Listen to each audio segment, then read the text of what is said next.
They will have complete control over you, and you cannot do anything but obey these people. They are psychopaths. We are dealing with psychopaths. They want control over every human being on the planet. And it's all based on the pretext, the fraudulent pretext of dating. You don't realise how close we are before we get this digital dictatorship. It is a slavery system, and we've already seen what they've done, putting innocent people in jail and just keeping them there without legal process. And the lawyers have been disgraceful. They've allowed them to do it. The media is complicit, and our government is complicit in war crimes overseas when they support war crimes being committed by other regimes. And I don't think they need to be reminded what happened to the war criminals after the Nuremberg trials. They were hung. It's a very serious point. We're out in history. We're looking at a very, very sick, psychopathic bunch of globalists, a very small group of people that want to control everybody digitally. Say no to digital ID. Don't vote for the very people that are bringing in the system. Don't think that one party or another party is going to change the system. There's a continuity of agenda. The agenda stays the same. The wars stay the same. The war on our freedoms stays the same. The injustice stays the same. You can vote Labour, Liberal, One Nation, Greens, anything you like. You will get the same. It's not until you get out here on the street and remind the government we're not having our freedoms taken away just like that. Thank you, ma'am. Thank you very much. Not at all. I agree. Good job. Good job for standing up. Unfortunately, one of our supporters, Tony Wakeham, has passed away. So I'm here to just say a few words on behalf of why we're here. We're basically here for the all-encompassing issue of human rights. After the war, all the nations, virtually all the nations in the world, entered into a covenant, an agreement that all peoples need to be protected from tyranny and dictatorships by human rights. And those human rights include free speech, the right to travel, the right to trade, the right to work, medical freedom, and a number of other rights that are vital to protect the people from corrupt regimes. Time and time again in history, there have been corrupt regimes that have terrified the people into silence by removing the right to free speech, removing the right to travel, removing medical freedom. It's very important that people realize, and also the right to trade, to buy and sell in the marketplace. The sad truth is that the biometric digital ID is an invention by psychopaths. You have to realize there are people in the world that want to control everybody and control what you're allowed to say and control what you have to do in the way of work, control your medical freedom. These people are psychopaths, and they unfortunately have the money and the political power to control the medical industrial complex, the media industrial complex, the military industrial complex, the financial system, and they don't want people standing up for human rights. It terrifies them because it takes away their legitimacy when people can stand on the street here and say, well, I don't believe that the Albanese government, with the Liberal Party's complicity and also the One Nation, as I understand, making laws in this country to criminalise speech. People having an opinion, a perfectly innocent discussion, can be put in prison criticising something that's terrible, criticising wars that are wrongful and illegal and immoral and are killing God knows how many people, and still are endlessly. They want to suppress free speech. Now these people don't mean us well. They are psychopaths. They want control of you and your family, your university. They want complete control with digital money, whereby they will be able to control what you're allowed to buy and sell in real time. They'll be able to control when, the time period in which you have to spend that money. They can control where you're allowed to spend that money, because the central bank digital currencies are actually programmable money. They don't want cash because they don't know how we're spending it. What right do they have to know how we're spending our cash? But that's what they want. What right do they have to take away our free speech? These have been attested by every country in the world to be inalienable rights to protect the people from corrupt governments. It's imperative that people realise where we stand with regard to standing up for our human rights. We are 2 clicks away from losing our right to even stand on the corner and have an opinion. In fact, I'm sure there are laws where they could come and arrest us right now. I'm sure they send people to monitor what we're saying. They don't like people coming out and saying, well, there's a better way, there's a better policy. If you're worried about our carbon footprint, why don't you tax 5-litre RVs and vehicles when we can drive around in vehicles that are 1 litre or half a litre? If you're really worried about our carbon footprint, why are you allowing these globalists to fly around in private jets when they can take a commercial airliner? They are not concerned about your carbon footprint. They want to monetize it, and that's just another little thing they're going to use as a scare campaign to control you. And basically, that's all part of the United Nations Sustainable Development Goals of 2030. There are 17 Sustainable Development Goals. They say, put us in charge, we globalists, and we'll give you diversity, equity, and inclusion. You really think they're going to give you inclusion? Transparency. You think you're going to get any transparency? Free transparency. We still don't even, free transparency, I agree. We still don't even know what's in the Epstein files. They're retained by the authorities. I mean, it's, they'll release some stuff which is innocuous, but any stuff that really shows criminalisation, of course, will be selectively prosecuted. It'll be buried, just like the WikiLeaks documents. Why did they put Julian Assange? Julian Assange was detained for 15 years, basically on a fake media story that he was a rapist, and they used that to actually ensnare him in legal process. It was all fake. I don't know what your opinion is, but my opinion is that the COVID crisis was fake too. It was all done the same as the climate modelling. It's all modelling.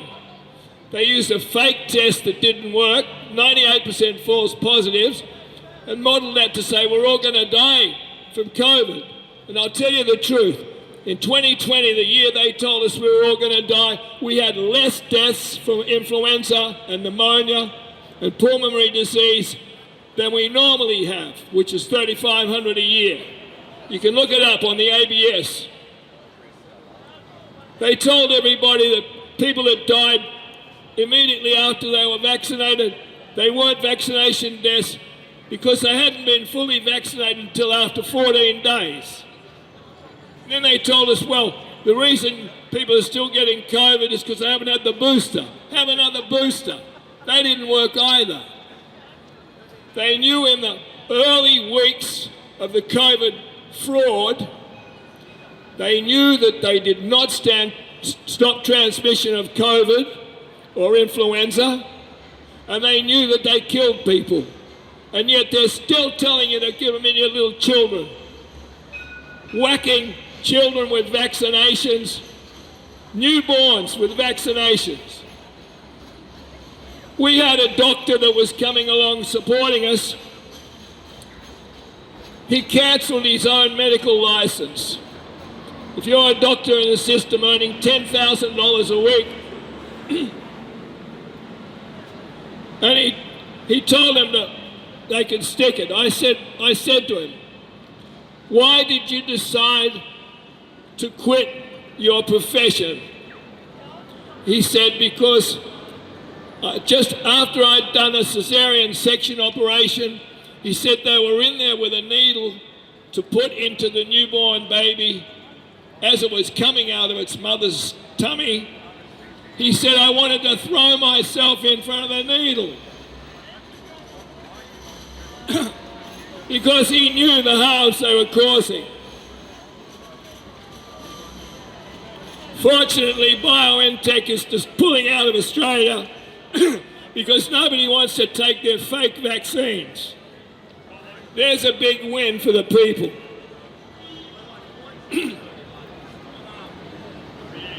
So that's why we're here to say, they bring in a biometric digital ID is a slavery system. It's about complete control over what you're allowed to buy and sell. It's about complete control over where you're able to go. It's about complete control over your medical freedom. It's a slavery system.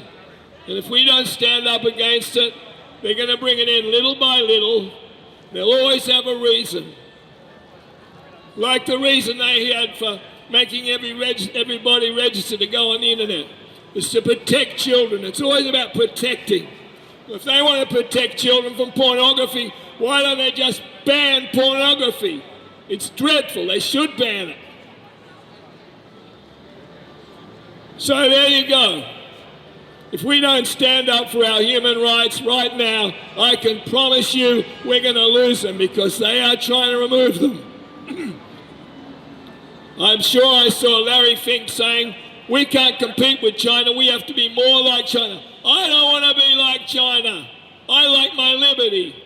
I like my free speech. It's the only thing that protects us from tyranny. Tell your children. Stop believing the media. The media is controlled to control what you believe. And it's very, very dangerous. You always have to consider what they're telling us in the media may not be the whole truth. It may even be a big fat lie, like the fact that Julian Assange was a rapist. Absolute bull dust. So stand up for your freedoms. And remember, the power driving this, these are globalist psychopaths. They're more powerful than our government, they're more powerful than the media. The power is higher up the food chain than politics. If you think changing your vote or voting for another political party will change something, you're wrong. There is a continuity of agenda. The agenda remains the same, regardless of what political party gets into power, the agenda remains the same. So start doing something to stand up for your freedoms and your children's freedoms and your grandchildren's freedom, or you will be living in a China-type society where you're being surveilled 24/7. Where if you jaywalk across the road, they'll use facial recognition to fine you and take the money out of your bank account. That's what they want. And they want you afraid and they want you compliant. And these are the very people that are responsible for all the damn problems in the world, trying to say When we put us globalists in power, and we'll solve the climate change problem. We'll solve the problem of, diversity, equity, and inclusion. We'll solve the problem of hate speech. And they're the very people responsible for the problems, for God's sake. You can't vote your way out of this. You need to get on the street and join us every Friday. Remind the government we're not all stupid. We're watching what they're doing. We're aware of what they're doing. And they're going to lose their meal ticket as a politician. And at the end of the day, they're going to have to live with their crimes against humanity. It's up to the people to hold them to account. So I hope you'll come and join us on Friday evenings. Stand up for human rights, stand up for whistleblowers, stand up for justice, freedom, and stand up for humanity. These people have no humanity. Greta Thunberg, when she was going on the humanitarian ships to take supplies to Gaza, they said, "Aren't you afraid of what Israel will do to you?" She said, "No." She said, "I'm afraid of a world that's lost its humanity. I'm afraid of a world that's lost its humanity." That is what we're seeing, and that is what has to come to an end. And the sooner the better. Anyway, thanks for listening, folks. Appreciate it.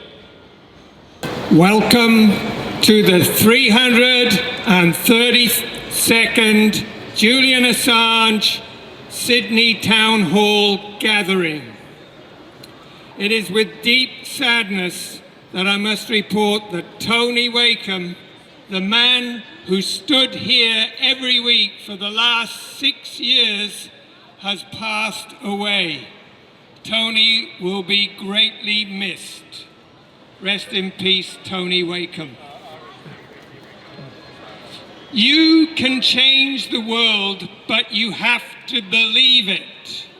If you don't believe you can change the world, you won't even try. To change the world, you just need to act. You may not see any evidence that you are making any difference because people are resistant to change, but every little bit adds up and the change flows from one person to the next. The key to making change is making an effort to bring it about. Doing nothing won't achieve anything, but most people do nothing. Most people believe they can't change how things are. The problem is nobody will be rewarded for working to bring about change. So they think it is a waste of time. But change does happen. Change is happening all the time. But it is imperceptible. We have been trained to keep quiet and not to rock the boat. But everything said that rocks the boat changes society for the better. We just need to believe that we can make change for the better, and with that belief, others will do the same. We all need to realize we can make a difference. And although that difference will be very small, the difference adds to the minute differences that others are making. Help make a difference.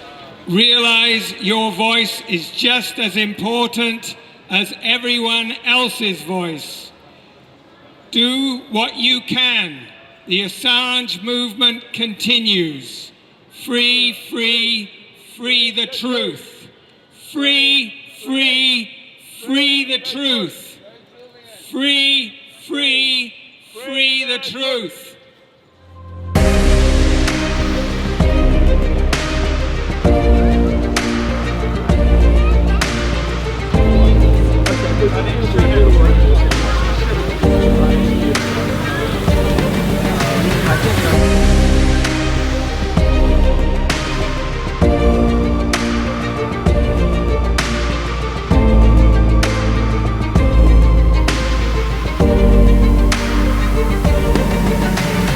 Dan Duggan in before 2022, he was a US military pilot. Prior to 2002, in 2002 he came to Australia, got married to an Australian woman. In 2012 he was made an Australian citizen, after I think relinquishing his American citizenship, I'm not sure. And in that same year, 2012, he went to South Africa. By then he was a flight instructor for commercial pilots, right, who flew commercially. He trained some commercial pilots in South Africa, including a few Chinese pilots. By now you can probably start to hear where this is going. The Americans are accusing him of giving those Chinese commercial pilots US military secrets. Now let me just make a few points here, two important points. One is that Dan Duggan had not been in the military at that point for at least 10 years, so whatever he knew in 2000, whatever he was retaining from 2002 or before was slightly outdated. As well as that, guess which year the aeroplanes he was training the Chinese, guess which year those planes were made in? Guess which decade? 1960s. Yes, exactly, 1960s. So how on earth was he, how, not having been in the military for at least 10 years, maybe more, and training people in aeroplanes made in the 60s, how on earth was he giving the Chinese secret military information? You know, I mean, it's the most stupid case, but they're trying to extradite him so they can throw him before the US, throw him before the US justice system and have him locked up for 1 billion years. We are all Assange.